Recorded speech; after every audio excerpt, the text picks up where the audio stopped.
Tervetuloa seuraamaan videoluentoa monilajisesta yhteiselosta ja kestävyyden rajoista. Luento toteutetaan osana Suomen Akatemian rahoittamaa lähimatkailun ja uusmaterialismin hanketta Envisioning Proximity Tourism with New Materialism. Minun nimeni on Joonas Vola ja toimin tutkijana Lapin yliopistossa. Ympäristökriisin tematiikka voidaan lähestyä kahden osa-alueen avulla. Nämä ovat ilmastonmuutos ja biodiversiteetti.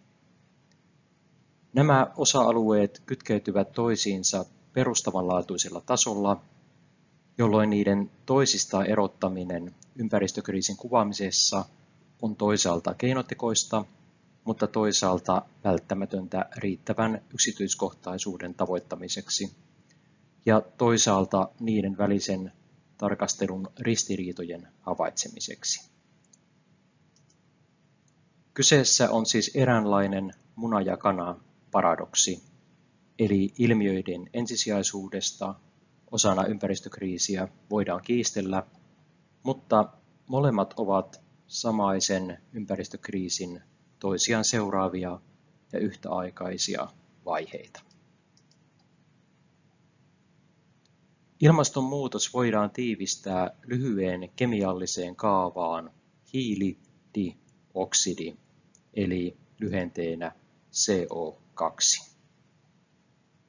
Hiilidioksidi on molekyyli ja niin kutsuttu kasvihuonekaasu, eli se muodostaa ilmakehään auringon säteilyä takaisin maanpinnalle heijastavan kerroksen, lisäten näin maapallon keskilämpötilaa samaan tapaan kuin kasvihuoneen lasinen kuori.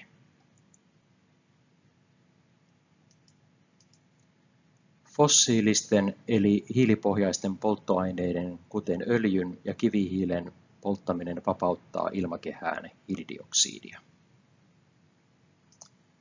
Yhteiskunnallisessa keskustelussa hiilipäästöjä laskennallisesti kohdistetaan joko ihmisyksilöihin tai yksittäisiin tuotteisiin termillä hiilijalanjälki, kuvaten sitä, kuinka merkittävän jäljen kukin jättää maapallolle.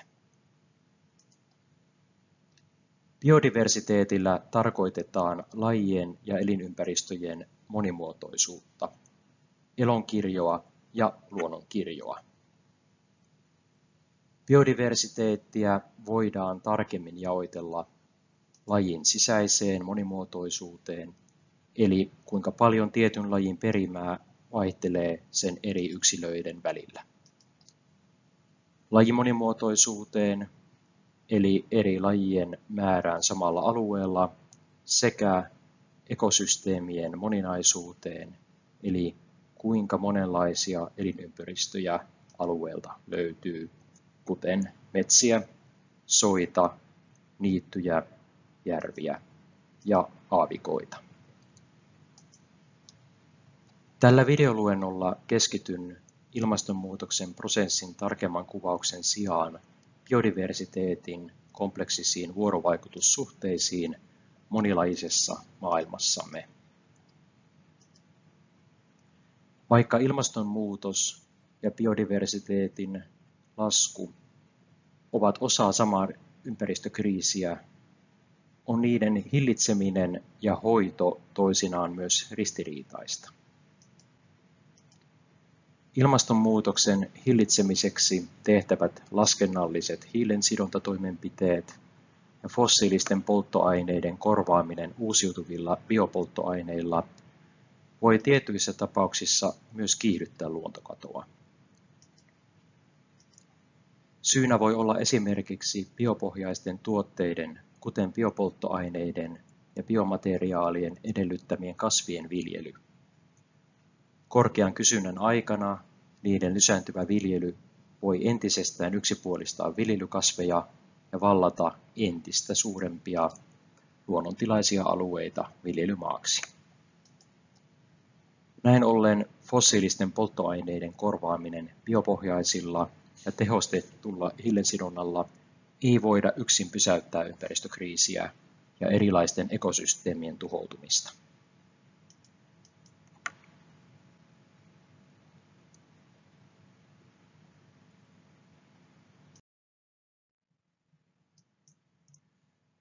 Punnittaessa eri osa-alueiden keskinäisriippuvuutta sekä niiden välisiä ristiriitoja voidaan ympäristökysymyksiä lähestyä kestävän kehityksen tematiikan avulla.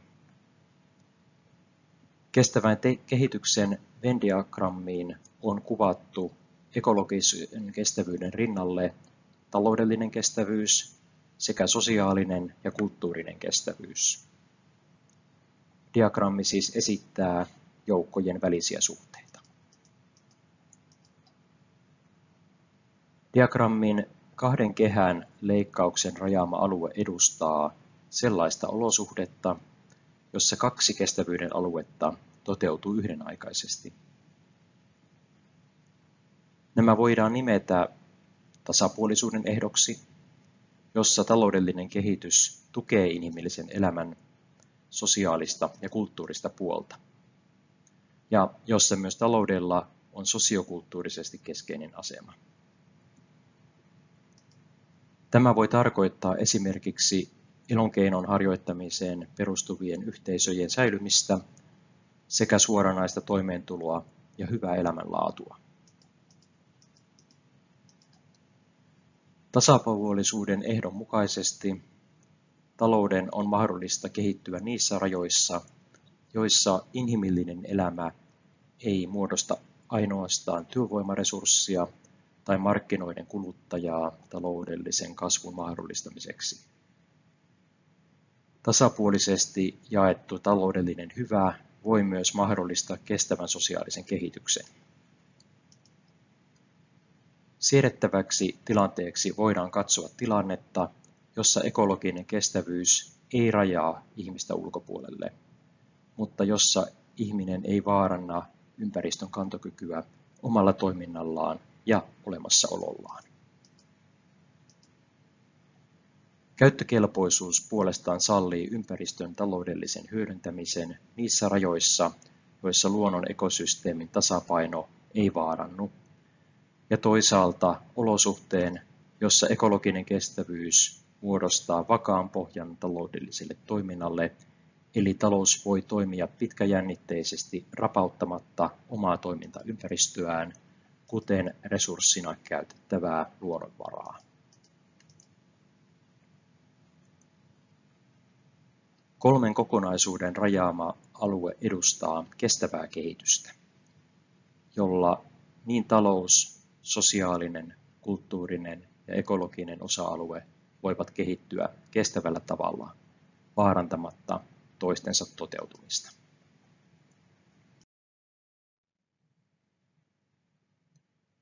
Mitä jos erilaisten abstraktien käsitteiden sijaan pyrkisimme esittämään kestävyyden osa-alueet jonakin konkreettisena ilmiönä?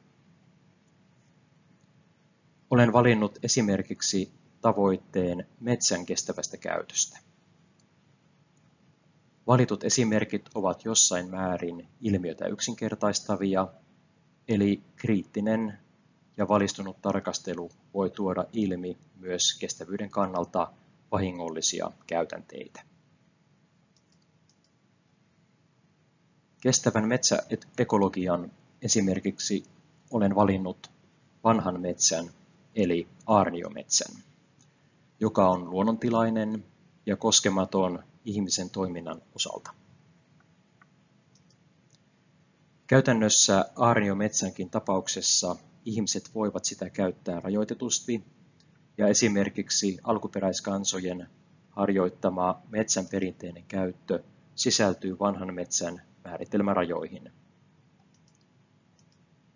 Näin ollen, vaikka aarniometsällä tässä esitetään puhtaasti ekologista kestävyyttä, sisältyy siihenkin kulttuurisen kestävyyden ja kulttuurin ylläpidon elementtejä.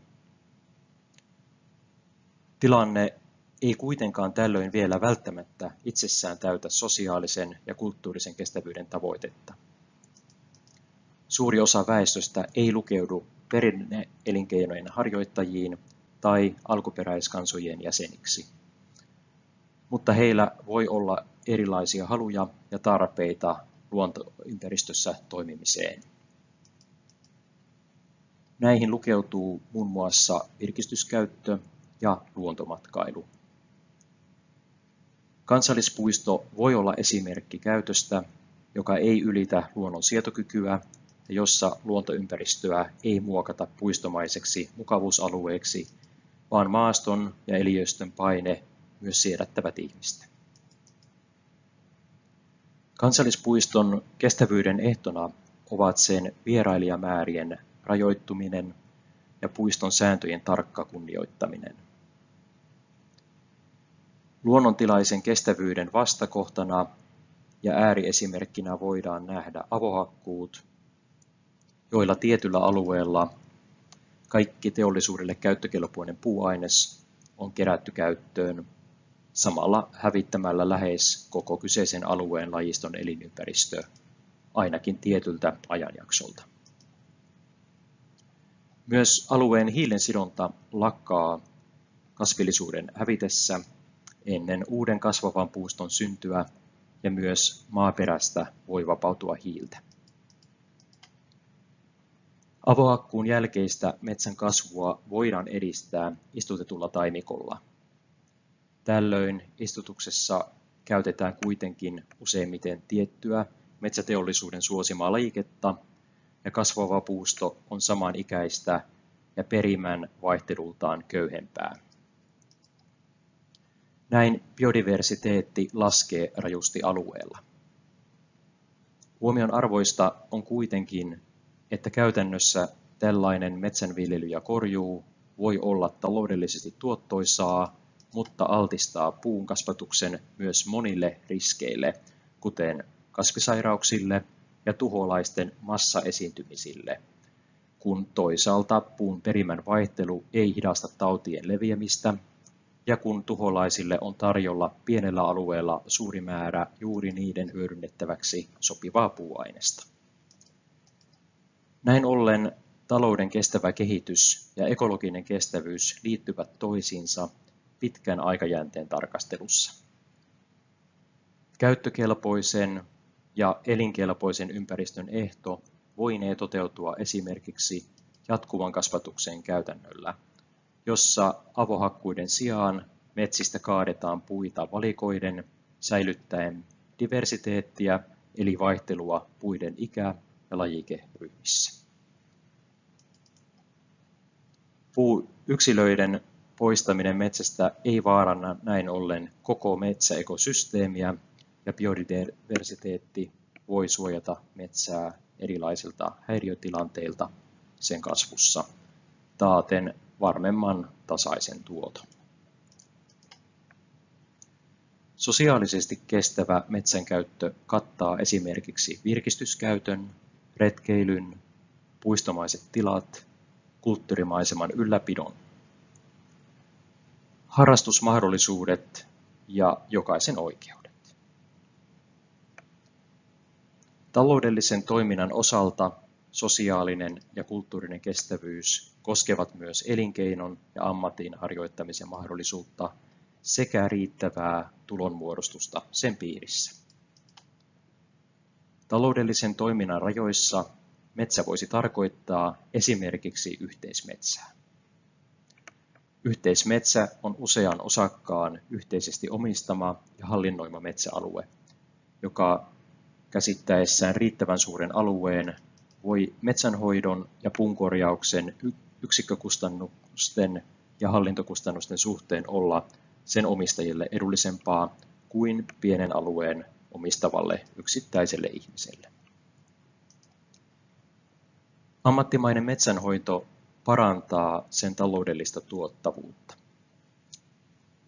Metsäteollisuuden tuotto ei tällöin myöskään koskisi vain suurmetsänomistajia tai valtiota, vaan olisi osa kansalaisten tulonmuodostusta.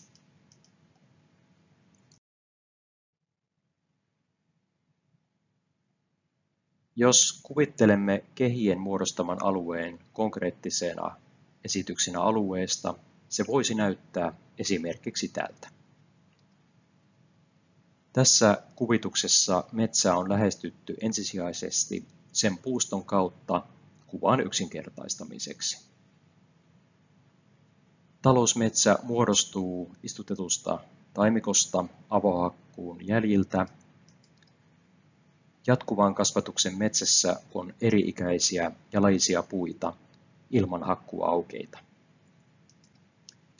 Myös kannot voivat rikastuttaa metsäluontoa lahottajien käyttäessä niitä ravinnokseen. Aarniometsä on biodiversiteetiltään rikkainta sekametsää, puustoltaan iäkkäämpi ja sisältää tuulenkaatoja ja kelottuneita puita, jotka tarjoavat ravintoa rikastaen lajistoa. Siellä ei näy lainkaan taloudellisen toiminnan jälkiä. Kansallis- ja luonnonpuiston maasto ja lajisto on vastaavaa kuin aarniometsässä, mutta erityisesti kansallispuiston osalta ihmisen rakentama infrastruktuuri, kuten väylät ja rakennukset, sekä kävijämäärien johdosta merkittävämpi ihmisten läsnäolo muokkaa ympäristöä. Puistomainen tila sisältää avoimia tiloja ja hoidettuja eli leikattua heinikkoa ja puustoa. Lajistoltaan se voi olla rikasta ja siinä voi olla myös niin sanottuja vieraslajeja eli tuontilajeja, jotka rajoittuvat puistoalueelle.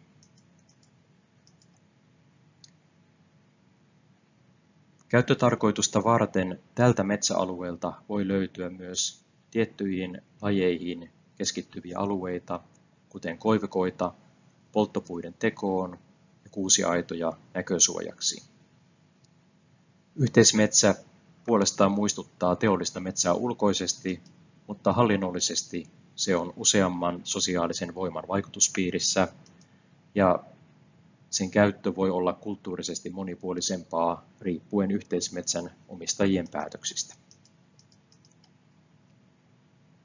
Se, miltä kestävän kehityksen metsä tarkalleen ottaen näyttäisi, ei ole tässä selviö.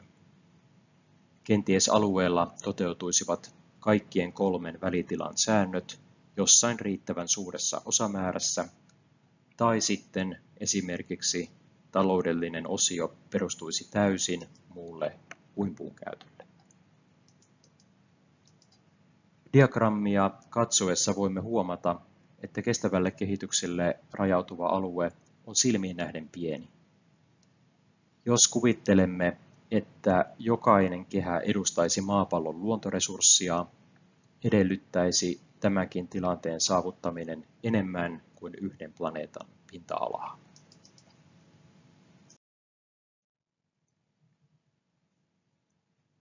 Kuvan tasolla meidän tulisi pystyä tuomaan kehiä lähemmäksi toisiaan, jolloin puhtaasti ekologiselle kestävyydelle, taloudelliselle kehitykselle ja sosiaaliselle ulottuvuudelle jäisi kapeampi ala, kompromissialueet tulisivat lähemmäksi niiden kokoa ja kestävyyden tila kehittyisi suuremmaksi alueeksi. Näin ollen diagrammin rajat olisivat lähempänä niin sanottuja kasvun rajoja. Vuonna 1972 Rooman klubin toimesta tehty raportti kasvun rajoista käsitteli silloin tiedossa olleiden uusiutumattomien luonnonvarojen kulutusta ja kyseisien resurssien ehtymistä. Vaikka lukuisia uusia uusiutumattomia luonnonvaroja, esimerkiksi öljyä, on tämän jälkeen löydetty uusista esiintymistä, on tämä muuttanut ennustetta. Mutta voimme edelleen pohtia kasvun rajoja esimerkiksi ilmaston päästöjen ja väestön kasvun osalta. Puhuttaessa kestävästä kehityksestä, tarkoittaako kehitys vääjäämättä kasvua? Vai tarkoittaako kestävyys talouden osalta esimerkiksi talouden supistumista tietyillä aloilla, mutta uudenlaisten talouden alueiden kehittymistä? Voidaan siis myös kyseenalaistaa ja kysyä, kenen kestävyydestä ja kenen kehityksestä oikein puhutaan ja kenen näkemystä ja ymmärrystä asiasta silloin seurataan.